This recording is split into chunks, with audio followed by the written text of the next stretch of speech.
Señor Neuhaus, ¿cómo está usted? Muchas gracias. Dios les bendiga, buenos días. Gracias, Fabricio, igualmente. Bueno, cuando hay un compromiso del Perú, cualquiera que él sea, y hay que hacerlo mejor. Y eso es lo que me tocó hacer. El Perú había adquirido un compromiso de Estado y era necesario cumplirlo. Yo agarré una papa caliente con viento en contra y cuesta arriba y logré revertirla sin corrupción, porque paramos los primeros intentos de corrupción desde un inicio, las alertas que podían haber, tuvimos que averiguar un poco quiénes estaban, caras vemos, corazones no conocemos, y empezamos a buscar los mejores profesionales, ¿no? Quizás eso ha sido lo más sonoro que es mi vida, ¿no? Yo tenía algo de experiencia en el sector público. En 78 al 80 fui gerente financiero del Banco Agrario del Perú, que me dio una aproximación a lo que es el problema agrícola, del cual seguí toda mi vida, ¿no? Después a los 30 años me hicieron gerente general de COFIDE, ¿no? Fui gerente general desde el 81 hasta el 84, ¿no? Y cerré mi función pública en julio del 85, cuando ya venía el siguiente gobierno, y me dediqué al sector privado, ¿no? Me tocó manejar Bata, que era una empresa muy grande.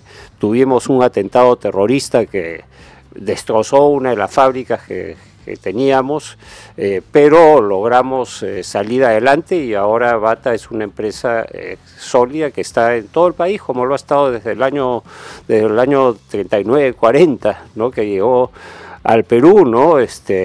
Después me tocó hacer Megaplaza en Lima Norte, que nadie creía que se podía hacer algo en una zona popular.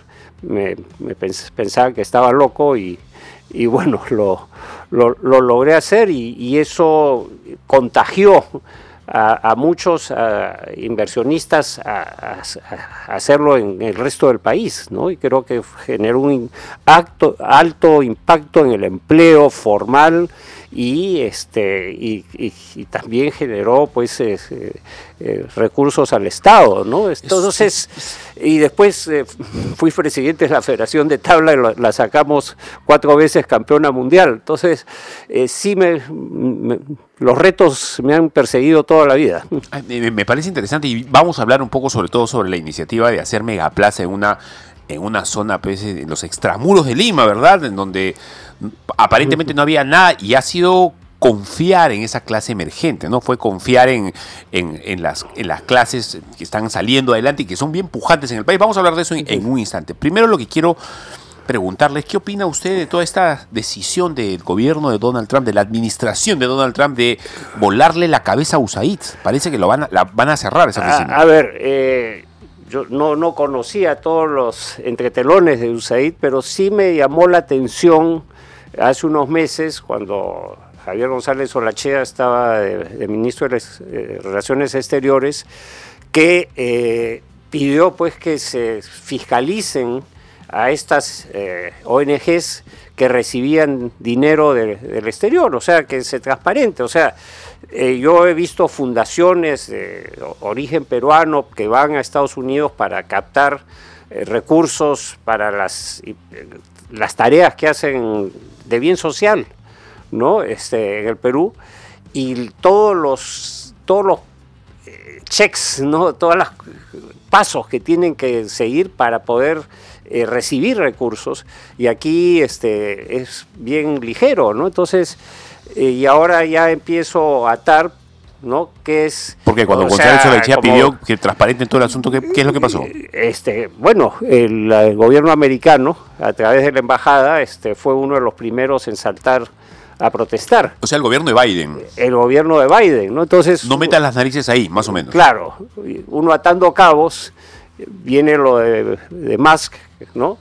Que bueno, es una persona así brillante pero estrambótica, entonces etiquetó pues como le parece que es, ¿no? Entonces esto ha saltado y, según dicen, un pequeño porcentaje, creo que 12 centavos de cada dólar, ¿no? Es el que realmente llega en ayuda directa. Entonces, yo creo que sí es necesario que los países ricos ayuden a los países más pobres, pero eso no significa pues financiar una costra burocrática, caviar, están llamándolo ahora, o no, que en realidad pues hacen documentos, etcétera, que muchas veces pues no tienen un uso práctico real, ¿no? Ahora, a ver, el que sea el próximo presidente del Perú, señor Neuhaus, no sé si va a tener que hacer lo mismo que ha hecho Trump, no sé si la situación es tan grave como la que estaba ya en términos de cómo se había expandido el pensamiento de izquierda woke, como lo llaman en Estados Unidos, pero la persona que quiera reordenarnos, digamos, va a tener que tomar decisiones seguramente drásticas. Es correcto. Y se lo pregunto a usted porque usted tiene experiencia en tomar decisiones drásticas, en armar. La gente no lo conoce por la cantidad de cosas buenas que usted ha explicado ahora a la hora de hablar de su currículum. Lo conoce básicamente por el tema de los panamericanos. ¿Qué se tiene que hacer en el país? A ver. Tenemos un estado muy grande, han dicho, un estado muy gordo. No sé si ese es el problema. Yo siempre he dicho, tenemos un estado gordo y panzón. Debemos tener un estado ágil y fuerte, ¿no? Queremos un estado al servicio de la población. ¿Qué significa ágil y fuerte?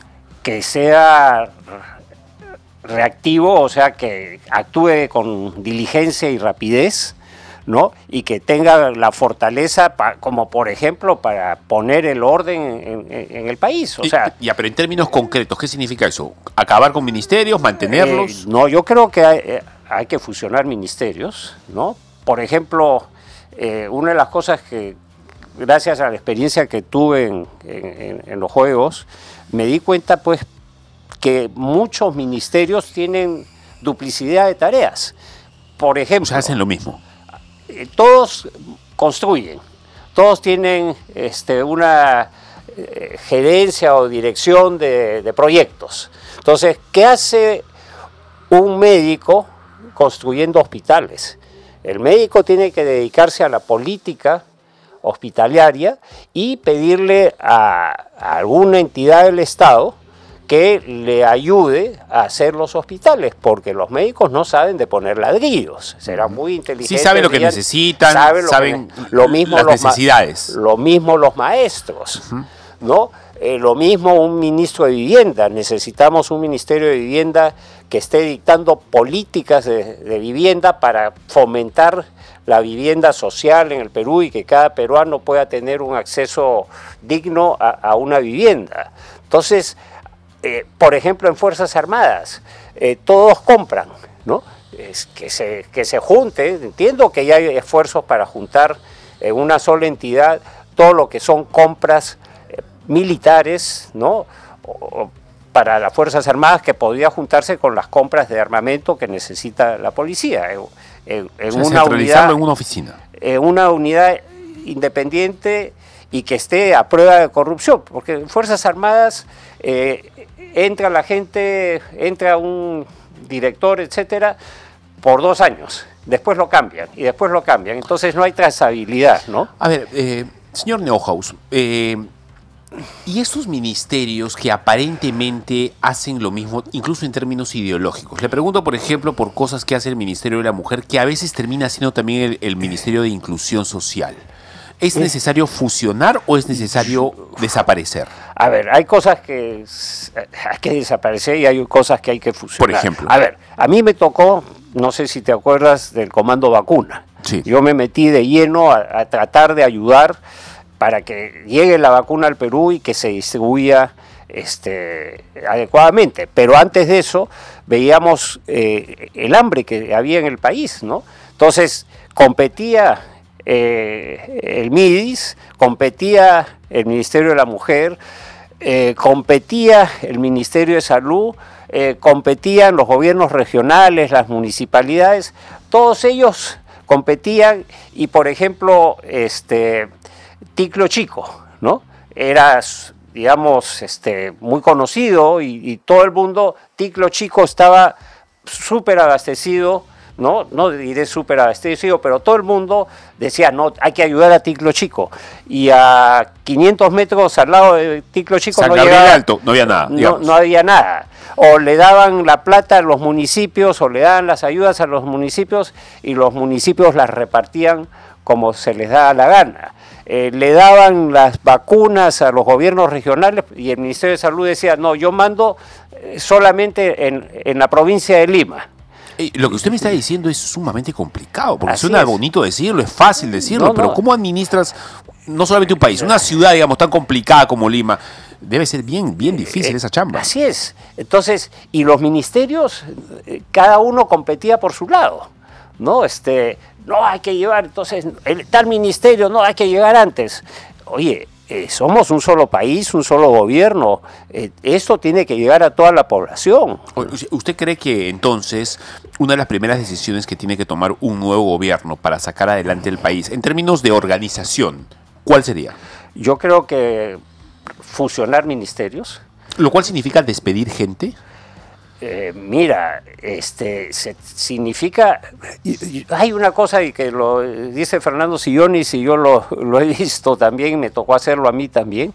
Basta con empezar a revisar los currículums, los expedientes de las personas en cada entidad del Estado, claro, y vamos a ver la cantidad de gente que tiene, digamos, documentos falsos. Eso no va a ser muy políticamente correcto. No sé si es muy popular hablar de eso. Es que con eso uno se puede tratar de, o sea, se puede volar a un montón de personas y eso es delito. O sea, presentar documentación falsa para tener un puesto, eso es delito, ¿no? Después, chequear pues en Fiscalía y Poder Judicial cuánta gente tiene, digamos, violencia familiar, no pago de pensiones, antecedentes, choque y fugas, hallazgos por millar de Contraloría. O sea, lo he visto en algunas entidades del Estado, hay gente que va dando vueltas y tienen pues un bagaje de denuncias de Contraloría. Yo entiendo que la Contraloría a veces es muy persecutoria y muchas veces se la ensañan con alguna persona y resulta pues que la persona de Contraloría gana sus puntos, entre comillas, para su siguiente ascenso, ¿no? Oye, ¿cuántos hallazgos has tenido? Entonces, los de Contraloría no van a tratar de mejorar los controles, sino van a hacer hallazgos que para cuando le toque su ascenso tengan pues una mejor oportunidad, ¿no? Entonces, hay muchos detalles que se tienen que revisar y bueno, en algunos casos habrá que organizar un plan de salida, pero por ejemplo, si uno retira, digamos, las partes de proyectos de algunos ministerios y la Junta, esto incluso va a permitir tener mejores funcionarios en lo que son diseño, construcción, arquitectura, ingeniería civil, etcétera, todos concentrados en uno solo, en lugar de tenerlos esparcidos por otros lados, porque muchos con antecedentes van dando vueltas y por compadrazgos los van aceptando, ¿no? A ver, esta pregunta, no sé si es una pregunta incómoda, pero es una pregunta que podría ser complicada para algunos. Lo que han encontrado en Estados Unidos, a decir del propio Donald Trump o del propio Elon Musk, que ciertamente, como usted dice, tienen personalidades pues, así medio estrambóticas, ¿no? Hay algunas personas a las que no les gustan las formas de ellos. Pero han dicho, hemos encontrado una serie de traidores de Estados Unidos, gente que ha tomado decisiones en contra del país, en contra de los intereses del país, etcétera.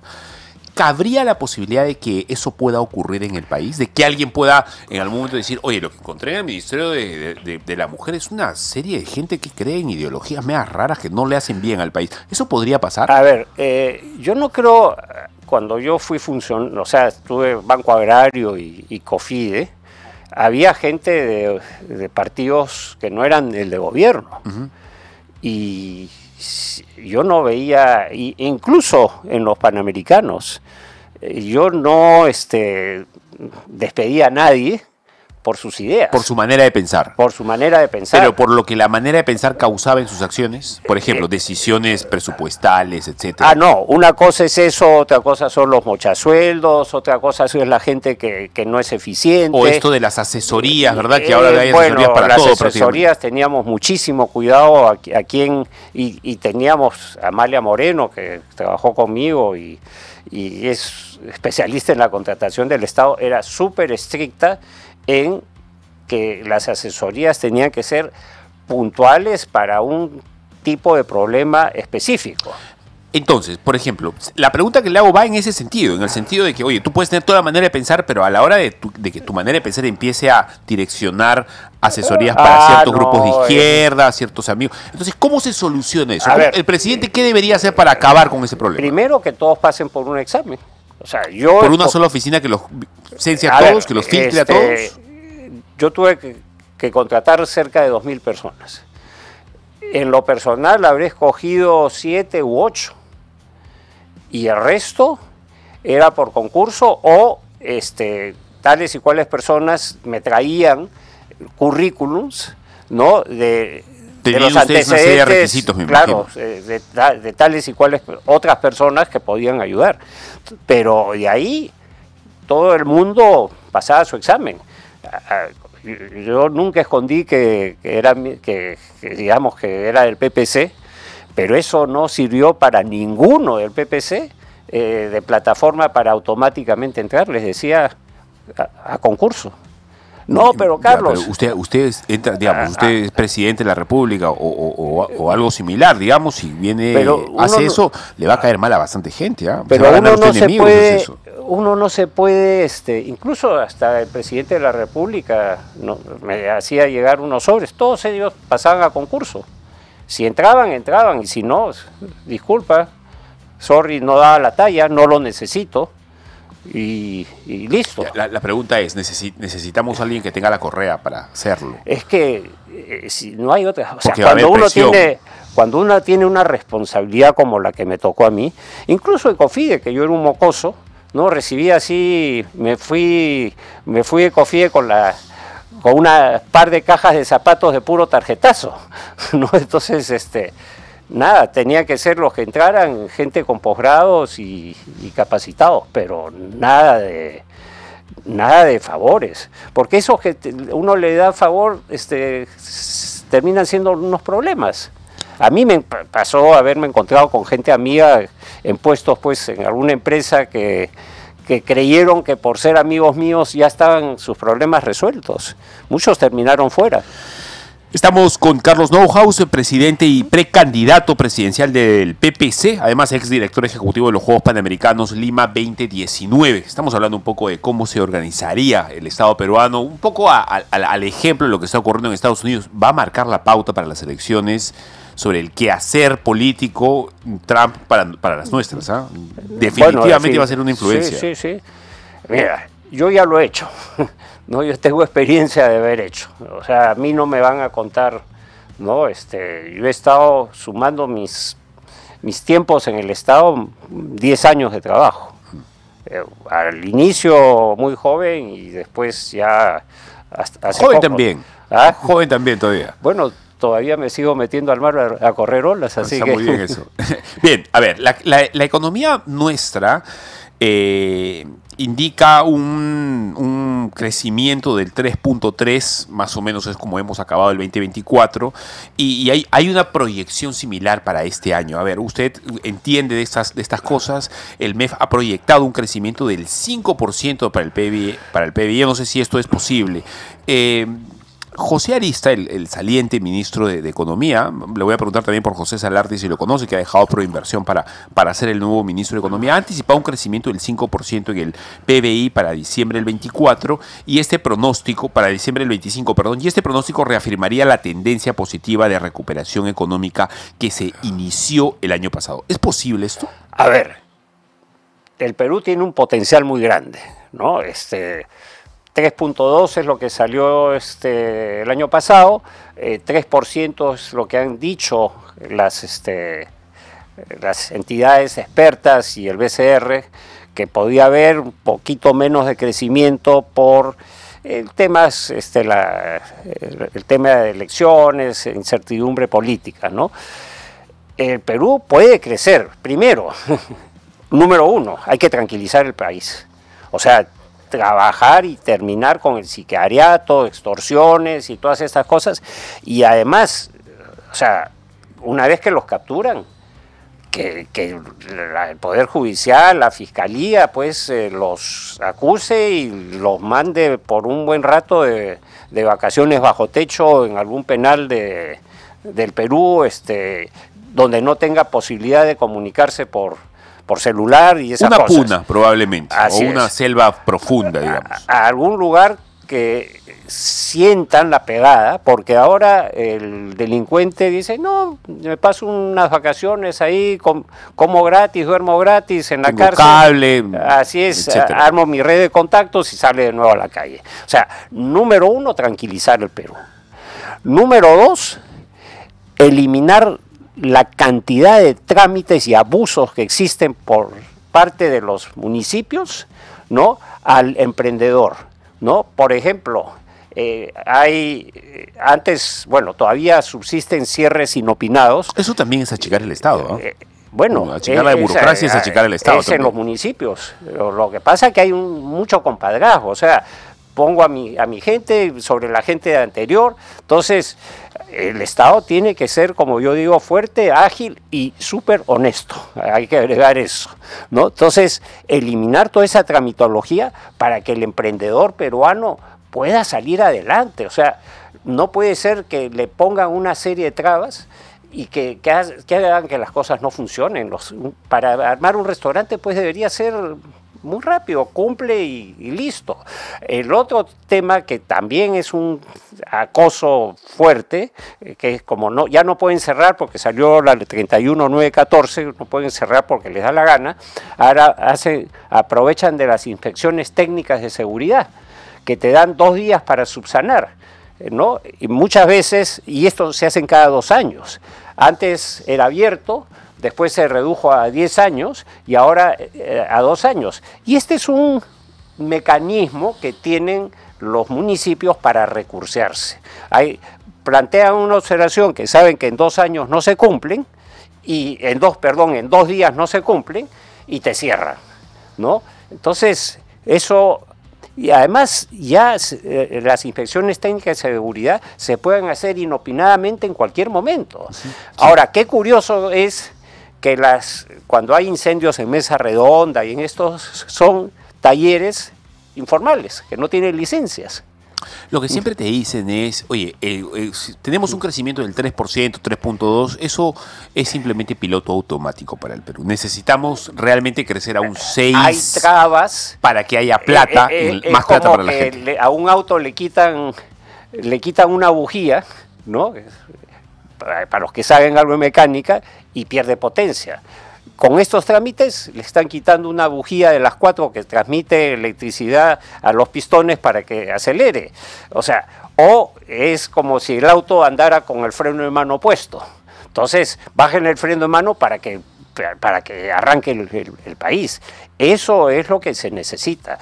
Eso va a ayudar a sumar. No puede ser que para un proyecto minero sea pues 10 años para sacar una licencia, ¿no? O sea, para poder... Y ahora quieren restringir las concesiones a 8 años. Para terminar, señor Neuhaus, hace poco el secretario general del BPC, el señor Javier Bedoya, ha comentado que desde mayo del 23, o sea, ya tiene buen tiempo esto, están en la búsqueda de agrupaciones afines para consolidar un bloque en un contexto en el que hay un montón de partidos políticos, creo que ya son 40 o 41 que se van a lanzar, para consolidar un bloque de la nueva derecha, como se le llama, ¿no? ¿Ve usted la posibilidad de que eso ocurra con el PPC? Sí, nosotros desde el primer día hemos estado ¿Una abiertos. alianza, digamos? Sí, yo creo que los que pensamos más o menos igual, no pensamos al interior del partido, también hay matices, debemos juntarnos. Nosotros creemos en la economía social de mercado, creemos en que tanto sector privado como sea posible y tanto sector público como sea necesario. Hay que priorizar la educación, la seguridad y la salud. Esos son los temas fundamentales de nuestro país. Está usted, está el señor Sillonis, está el señor Valdés Dancuart y está el ex canciller González Olaechea. Correcto. A ver, son buenos cuadros. Excelentes. Podría haber un consenso entre ustedes cuatro, incluso para no necesariamente agarrarse en preelecciones, sino hacer una especie de acuerdo interno y bueno, avanzar todos con uno. Hay un entendimiento en que se va a respetar lo que salga y bueno, tenemos un buen grado de amistad. ¿Cómo está el ego ahí adentro?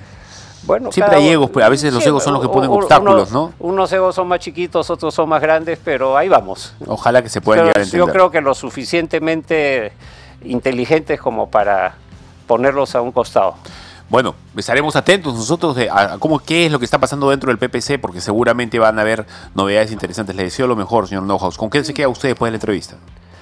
No, yo me quedo muy agradecido por las preguntas, poder expresar nuestras ideas y creo que debemos atender los problemas sociales que tiene el país y liberar, digamos, para que las fuerzas de la economía, sobre todo los del pequeño y mediano empresario, se puedan destrabar de manera tal que puedan salir adelante, tal como hicimos cuando hice Megaplaza. O sea, eso permitió que hubiera un boom en Lima Norte. Muy bien, sí, y lo sabemos. Hemos sido testigos, los que tenemos más de 35, 40 años, sabemos muy bien cómo fue el cambio positivo de apostar por la gente, sobre todo por la gente del cono norte que necesitaba algo así. Muchas gracias. No, y después por todo el Perú. Y se expandió a todo. Sí. Imagínese usted, ahora somos no sé en cuántos centros comerciales. Yo de niño había no sé, o Ashley, no había mucho más, ¿no? Sí, había pues, Tía, ¿no? Y Monterrey, y ahí se acababa todo. Ahí se acababa todo. Es verdad. Bueno, muchas gracias. Dios les bendiga.